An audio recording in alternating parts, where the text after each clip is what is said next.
glad you're here. This is the headquarters of the Nightingales, cut into the mountainside by the first of our kind. We've come to seek the edge we need to defeat Mercer Frey. If you'll follow me, I'll try to explain on the way. This way, please.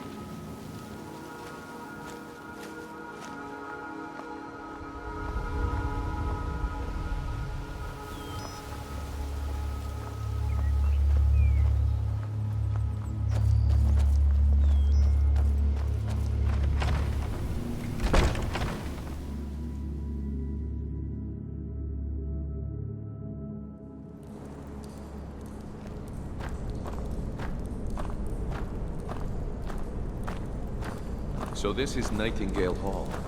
I heard about this place when I joined the guild, but I never believed it existed. The assumption that the Nightingales were just a myth was seeded within the guild on purpose. It helped divert attention from our true nature. What's wrong, Brynjolf? I can almost hear your brow furrowing. I'm trying to understand why I'm here, lass. I'm no priest, and I'm certainly not religious. Why pick me? This isn't about religion, Brynjolf. It's business.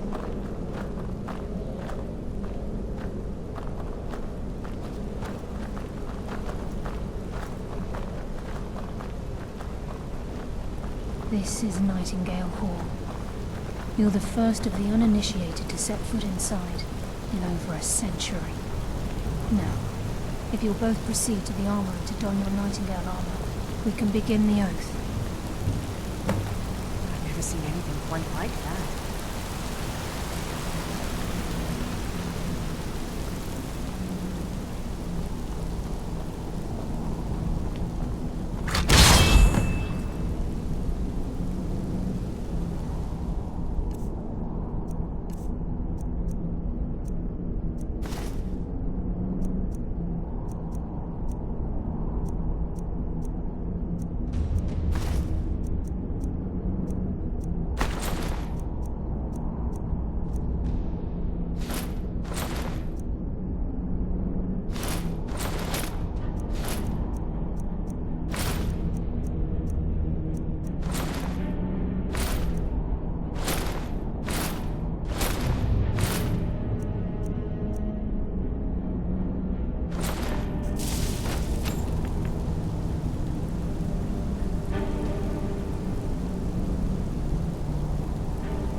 You appear ready for the oath.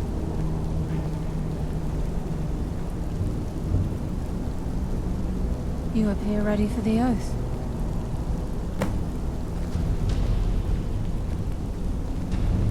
You appear ready for the oath.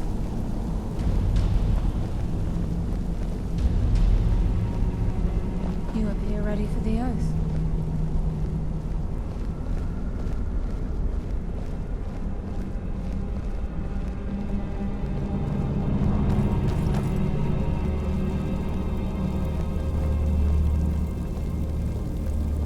Okay, lass. We've got these get-ups on. Now what? Beyond this gate is the first step in becoming a Nightingale. Whoa there, lass. I appreciate the armor, but becoming a Nightingale? That was never discussed. To hold any hope of defeating Mercer, we must have Nocturnal at our backs. If she's to accept you as one of her own, an arrangement must be struck. What sort of arrangement? I need to know the terms. The terms are quite simple, Brynjolf. Nocturnal will allow you to become a Nightingale and use your abilities for whatever you wish. And in return, both in life and in death, you must serve as a guardian of the Twilight Sepulchre. Aye, there's always a catch. But at this point, I suppose there isn't much to lose. If it means the end of Mercer Frey, you can count me in. What about you? Are you ready to transact the oath with Nocturnal? Good. After I open the gate, please stand on the western circle. This is enough to make your head spin, eh?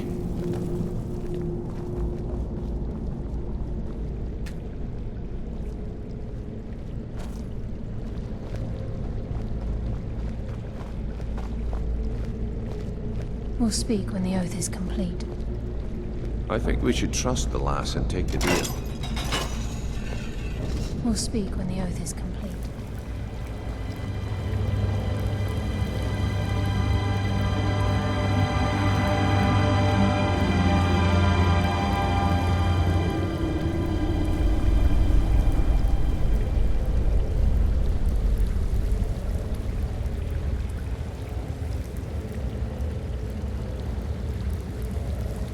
I call upon you, Lady Nocturnal, Queen of Murk, and Empress of Shadow. Hear my voice. Ah, Carlia. I was wondering when I'd hear from you again. Lose something, did we?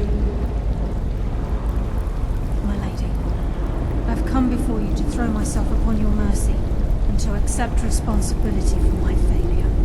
You're already mine, Carlia. Your terms were struck long ago. What could you possibly offer me now? I have two others that wish to transact the oath, to serve you both in life and in death. You surprise me, Carlia. This offer is definitely weighted in my favor. My appetite for Mercer's demise exceeds my craving for wealth, Your Grace. Revenge. How interesting. Very well. The conditions are acceptable. You may proceed. Lady Nocturnal, we accept your terms. We dedicate ourselves to you as both your avengers and your sentinels.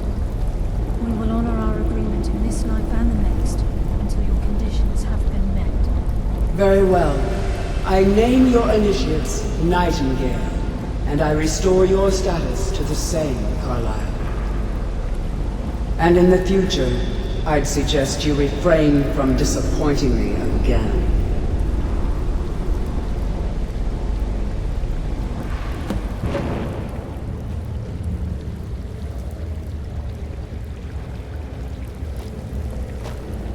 Now that you've transacted the oath, it's time to reveal the final piece of the puzzle to you. Mercer's true crime. Mercer was able to unlock the Guild's vault without two keys because of what he stole from the Twilight Sepulchre, the skeleton key. By doing this, he's compromised our ties to Nocturnal, and in essence, caused our luck to run dry. Well, yes, but the key isn't only restricted to physical barriers. All of us possess untapped abilities, the potential to wield great power securely sealed within our minds. Once you realize the key can access these traits, potential becomes limitless. Although it would benefit the Guild more than you can imagine, in the end it would do more harm than good.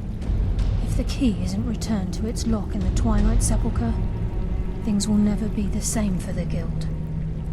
As time passed, our luck would diminish to the point of non-existence, and whether you know it or not, our uncanny luck defines our trade. Very true. In our line of work, it's quite rare we set out to return a stolen item to its rightful owner. Before we depart, Brynjolf has some business to discuss. I suggest you listen to him. Listen, lad. There's one last piece of business we need to settle before we... Listen, lad. There's one last piece of business we need to settle before we go after Mercer. The leadership of the Guild. Carlia and I had a long discussion before you arrived here.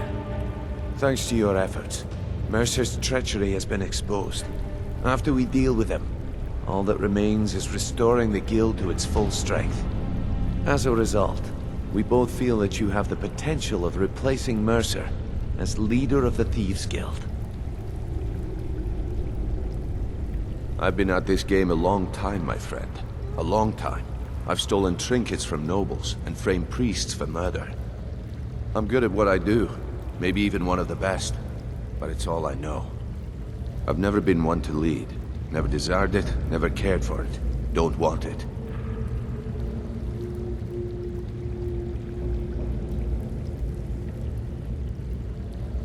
Well, we have a bit of an errand to run before your coronation, so don't get sentimental on me now. Then it's decided. When this is all over and Delvin's contacts assure me that we've regained our footing in Skyrim, we'll handle the details. Until then, we have quite the task ahead. I've been poring over the plans you brought us, and I'm convinced the eyes of the Falmer are in the Dwarven ruins at Erkenthan. Karlaya and I will meet you there. Prepare yourself, lad. This will be a fight to remember. Until next we meet, lad.